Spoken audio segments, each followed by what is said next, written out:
So dancer గా చేశానన్నారు, artist గా కూడా. అండ్ నాకు తెలిసి ఏ ఎక్స్ప్రెషన్ అయినా చాలా ఈజీగా క్యారీ చేయగలరు మీరు అవును. కదా. I think that's why Jim Carrey, Mahesh garu బాగా క్యారీ చేయగలరన్న ఆ బిరుదు మీకు వచ్చింది. బట్ ఒక మంచి క్యారెక్టర్ ఇప్పటి వరకు పడకపోవడానికి రీజన్ ఏంటి? ఈ రీజన్ అంటే ఆఫీస్లో తిరుగుతూ ఉన్నాను. ఇంకా ఇప్పటికి స్టిల్ ఇప్పటికి ఫొటోస్ వాట్సాప్ చేయడం, నాకు తెలిసిన కో డైరెక్టర్లు గాను, అసిస్టెంట్ డైరెక్టర్లు గాను, డైరెక్టర్ వాళ్ళందరూ తెలుసు. వారు ఇస్తాం, నెక్స్ట్ బాగుంటుంది, నీకు ఈ క్యారెక్టర్ ఇది ఇది ఫిక్స్, నేను ఫీల్ అయిపోతా. ఓకే ఇది ఇస్తారు, ఇది ఇది ఓకే నేను చేయగలుగుతా, ఓకే కమ్. తర్వాత సినిమా ఎప్పుడు రిలీజ్ అయిపోద్దో తెలియదు. అబ్బా ఇది నేను చేయాలి కదా, ఈ సినిమాలో డైరెక్టర్ గారు నాకు క్యారెక్టర్ ఇస్తా అన్నారే, ఏమైంది? ఫోన్ చేస్తున్నామో కొంతమంది లిఫ్ట్ చేయరు, కట్ చేసేస్తారు. ఇలా చాలా జరుగుతున్నాయి. కొంతమంది తొక్కుతున్నారు కూడా. యాక్చువల్లీ మన పటాస్ తర్వాత సుప్రీంలో క్యారెక్టర్ చూసాను. అందులో స్మాల్ క్యారెక్టర్, యాక్చువల్ పెద్దదే క్యారెక్టర్ అది. రాజస్థాన్ లో 1 వీక్ షూట్ చేసాం. ఓకే. మన ఎవరు విలన్, మన రేస్ గుర్రంలో విలన్ ఉన్నారు కదా, మత్తాలి శివారెడ్డి. అవును, మత్తాలి శివారెడ్డి ఆ క్యారెక్టర్ చేసిన అతను. ఆయన పక్కన నేను ఇదే role, Jim Carrey expression role. నాకు ఒక లవర్ ఉంటుంది.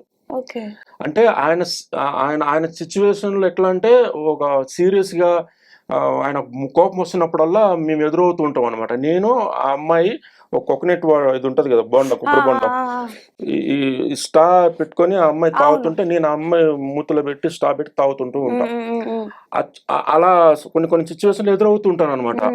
ఆయన అరే మెంటల్ ప్రెసిడెంట్, మీరేంటారు ఇక్కడ కాదరా మీరు ఇవన్నీ చేసుకోవాల్సింది, పార్కులో రా, నా ముందేంటారా, నాకు అసలే బీపీలో ఉన్న గన్ పెట్టి పేల్చి పడతాను, ఇది క్యారెక్టర్. సో అక్కడ 1 వీక్ చేసాం. 1 వీక్ చేసిన తర్వాత మళ్ళీ ఇక్కడ 1 డే ప్యాచ్ వర్క్ పెట్టారు షూట్. అక్కడి నుంచి కాల్ వచ్చింది, డబ్బింగ్ చెప్పాలి, రామనాథ్ షూట్కి వచ్చేసాను. ఓకే వస్తానని చెప్పి వెళ్ళాను. ఇక్కడ 1 డే ప్యాచ్ అనేది స్క్రీన్ మీద ఓపెన్ చేశారు. దీనికి డబ్బింగ్ చెప్పేసారు, పిచ్చి పిచ్చి డైలాగ్, ఒక డైలాగ్ ఉంది. అది చేసిన తర్వాత ఓకే నెక్స్ట్ అంటే ఇంకా వచ్చేసాయి జిమ్ క్యారీ, నెక్స్ట్ లేదు ఇంకా అన్నారు. అదేంటన్నా, రాజస్థాన్లో చేశాను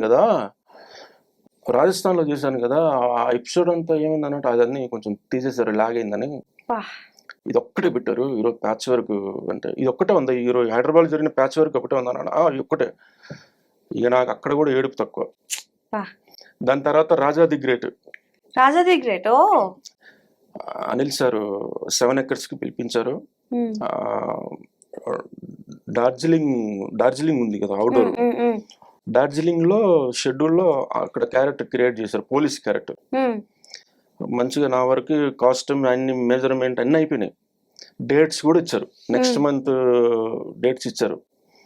తర్వాత ఇంకా టైం వస్తుంది, దగ్గర పడుతుంది, అక్కడి నుంచి కాల్స్ ఏం రావట్లేదు, ఏంటబ్బా అని చూసుకుని ఒక్కసారి మేనేజర్ గారు కాల్ చేశారు. ఇంకా 2 డేస్లో వెళ్తామన్నాగా, సార్ మనం ఏంటి సార్ అక్కడి నుంచి ఏం కాల్స్ రాలేదు, మరి ఎలాగా అంటే, జిమ్ క్యారీ సారీ అంటే ఈ క్యారెక్టర్ నేను రిజెక్ట్ చేశారు, అంటే సూట్ఫుల్ అంటే హైట్ ఫిజిక్ కావాలి అంటే, హీరోయిన్ అక్కడ ఉందని తెలుసుకుని అక్కడి నుంచి తీసుకురావడం కోసం వెళ్ళే క్యారెక్టర్ పోలీసులు 3 మెంబర్స్ పోలీసు వాళ్ళు ఉంటారు. ఆ 3 పోలీసుల్లో నేను ఒక పోలీసు అనమాట. అది జిమ్ క్యారీ, అదే సేమ్.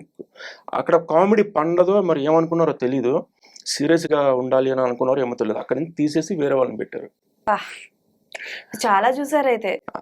అది దాని తర్వాత సరిలేరు నీకెవరు ట్రై చేశా, అక్కడ రాకపోవడం. బాలయ్య బాబు గారు నా సినిమాకి కూడా భగవత్ కేసరి నేను ట్రై చేసుకుంటూ మళ్ళీ ఇప్పుడు అప్కమింగ్ వెంకటేష్ గారు వెయిటింగ్, అందులో ఏమన్నా వస్తారేమో చూడాలి.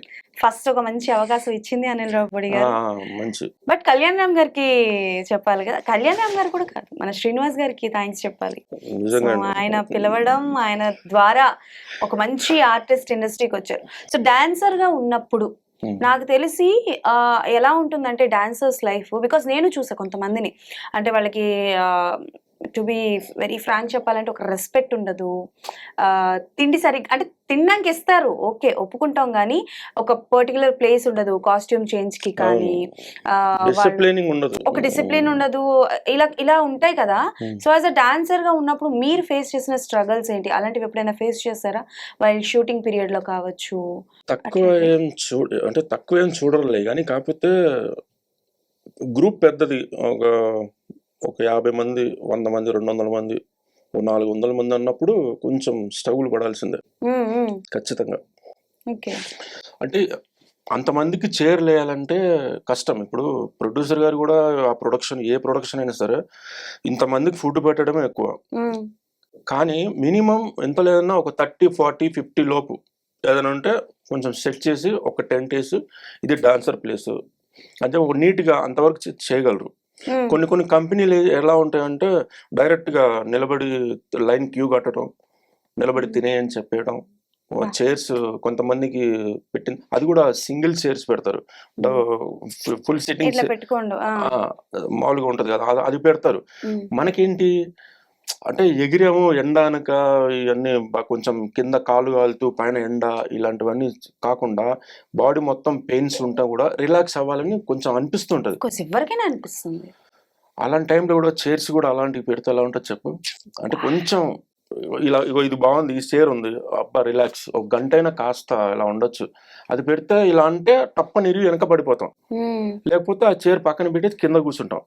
అంటే కొంచెం ఇంకా బెటర్, ఆనుకొని గోడకు అనుకోనో ఏదో సంథింగ్ చెట్టు అనుకోనో అలా. కానీ కొన్ని కంపెనీలు ఎలా ఉంటాయంటే పప్పు అది నీళ్ళుగా చేయడం, అంటే క్రౌడ్ ఎక్కువ ఉండటం వల్ల అవన్నీ. దాని తర్వాత పెరుగు గడ్డలు పెరుగు ఎవరు ఇవ్వట్లా, దాన్ని కూడా నీళ్లు పోసి కలిపేసి ఒక మజ్జిగలాగా ఇచ్చేయటం. తర్వాత ఉప్పు ప్యాకెట్ కొంచెం అంటే క్రమశిక్షణ కరెక్ట్గా ఉండదు.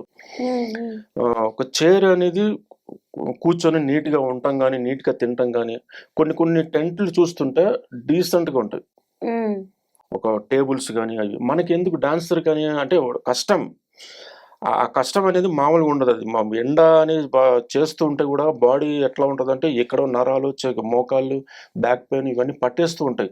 ఎండకి స్కిన్ టైన్ అవ్వాల్సి వస్తుంది. ఇలాంటి ప్రాబ్లం చాలా ఫేస్ చేస్తాం, అయినా మాకు సేఫ్టీ దొరకదు.